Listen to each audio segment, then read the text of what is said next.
warahmatullahi wabarakatuh. Terima kasih kepada Bapak Rudi yang telah memberikan kesempatan kepada saya. Perkenalkan, saya Rima dari Seksi Pelayanan. Pada kesempatan kali ini, saya akan melanjutkan pemaparan materi mengenai PMK 09 PMK 03 2021. Yang pertama yaitu pengurangan angsuran PPh pasal 25 sebesar 50%.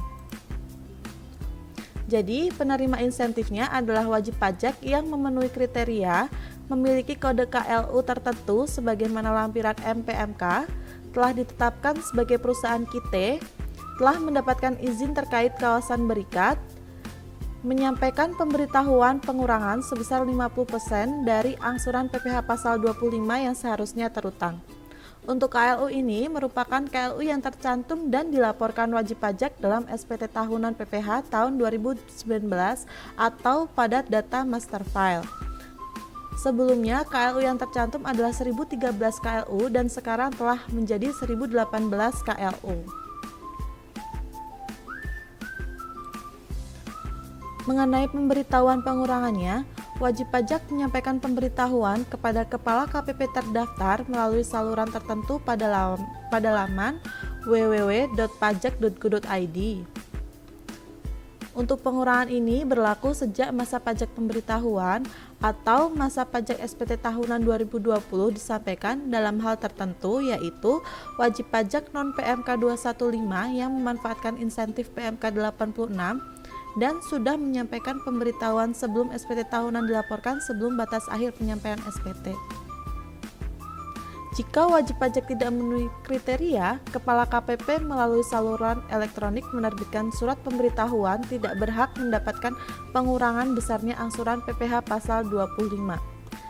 Dan fasilitas ini dapat berlaku sampai dengan masa pajak Juni 2021.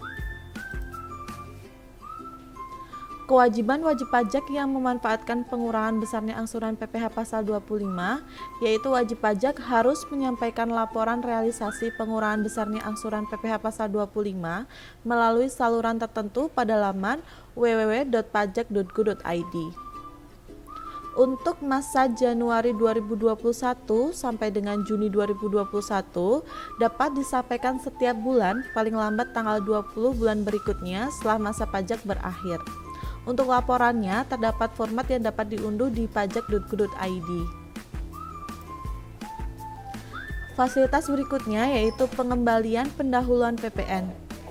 Sebagaimana telah disampaikan, di sini juga ada beberapa hal yang baru, yaitu pengembalian pendahuluan PPN ini sebelumnya terdapat 716 KLU dan sekarang mencakup 725 KLU. Untuk penerima insentif, yaitu PKP berisiko rendah yang memenuhi syarat, memiliki kode KLU tertentu, yaitu WP pusat maupun cabangnya, sebagaimana lampiran PPMK, telah ditetapkan sebagai perusahaan KIT, telah mendapatkan izin terkait kawasan berikat. Di sini merupakan penyelenggara, pengusaha, atau PDKB atau pengusaha di kawasan berikat merangkap penyelenggara di kawasan berikat. Menyampaikan SPT masa PPN lebih bayar restitusi dengan jumlah LB paling banyak 5 miliar rupiah dan dapat diberikan pengembalian pendahuluan kelebihan pembayaran pajak sebagai PKP berisiko rendah. Memilih pengembalian pendahuluan kelebihan pembayaran pajak berdasarkan pasal 9 ayat 4C UU PPN pada SPT masa PPN dimaksud.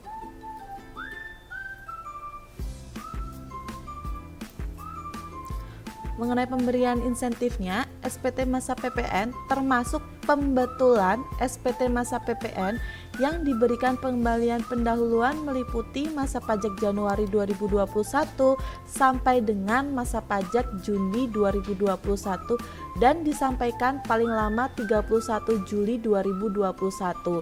Jadi untuk masa pajak Januari 2021 sampai dengan masa pajak Juni 2021 disampaikannya paling lama 31 Juli 2021. PKP berisiko rendah. PKP berisiko rendah diberikan pengembalian pendahuluan berdasarkan kriteria tertentu meliputi PKP dimaksud tidak perlu menyampaikan permohonan penetapan sebagai PKP berisiko rendah. Dirjen Pajak tidak menerbitkan keputusan penetapan secara jabatan sebagai PKP berisiko rendah dan PKP memiliki KLU tertentu sebagaimana lampiran P PMK ini, fasilitas KIT atau izin terkait kawasan berikat yang masih berlaku saat penyampaian SPTLB restitusi. Dan ini tanpa persyaratan melakukan kegiatan tertentu seperti melakukan ekspor BKP atau JKP, penyerahan kepada pemungut PPN, dan penyerahan yang tidak dipungut PPN. Tata cara ini dilakukan sesuai dengan PMK mengenai tata cara pengembalian pendahuluan kelebihan pembayaran pajak kecuali untuk penelitian pemenuhan kegiatan tertentu. Baik, terdapat ketentuan peralihan dan penutup pada PMK 9/PMK 03/2021 ini, yaitu mengenai yang pertama, pemberi kerja atau wajib pajak harus menyampaikan pemberitahuan atau permohonan kembali untuk dapat memanfaatkan PPh pasal 21 DTP dan atau pembebasan PPh pasal 22 impor. Jadi wajib pajak diharuskan untuk menyampaikan kembali pemberitahuannya melalui laman www.pajak.go.id. Kemudian pemberi kerja yang telah menyampaikan pemberitahuan insentif PPh pasal 21 DTP dan belum menyampaikan laporan realisasi dapat menyampaikan laporan realisasi paling lambat tanggal 28 Februari 2021 untuk dapat memanfaatkan insentif PPh pasal 21 DTP tahun pajak 2020. Kemudian yang ketiga, wajib pajak penerima P3TGAI yang belum menyampaikan laporan realisasi PPh final DTP dapat menyampaikan laporan realisasi paling lambat tanggal 28 Februari 2021 untuk dapat memanfaatkan insentif PPh final DTP tahun pajak 2020. Yang keempat, wajib pajak yang memiliki peredaran bruto tertentu yang belum menyampaikan laporan realisasi PPh final DTP dapat menyampaikan laporan realisasi paling lambat tanggal 28 Februari 2021 untuk dapat memanfaatkan insentif PPh final DTP tahun pajak 2020. Jadi dari poin nomor 2 sampai nomor 4 ini intinya pada tanggal 28 Februari 2021 sudah harus menyampaikan laporan realisasi masing-masing fasilitasnya. Untuk poin yang kelima, pemberi kerja atau wajib pajak yang tidak menyampaikan laporan realisasi sampai dengan batas waktu pelaporan tidak dapat memanfaatkan insentif PPh pasal 21 DTP atau insentif PPh final DTP untuk masa pajak yang belum dilaporkan pada tahun pajak 2020.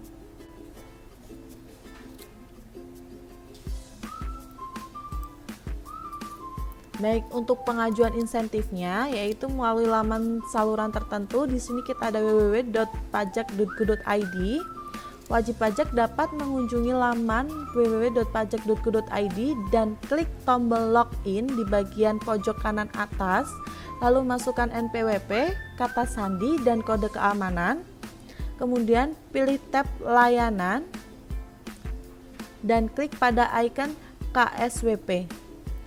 Kemudian dapat scroll ke bawah dan pada bagian profil pemenuhan kewajiban saya, lalu pilih jenis insentif yang ingin dimanfaatkan.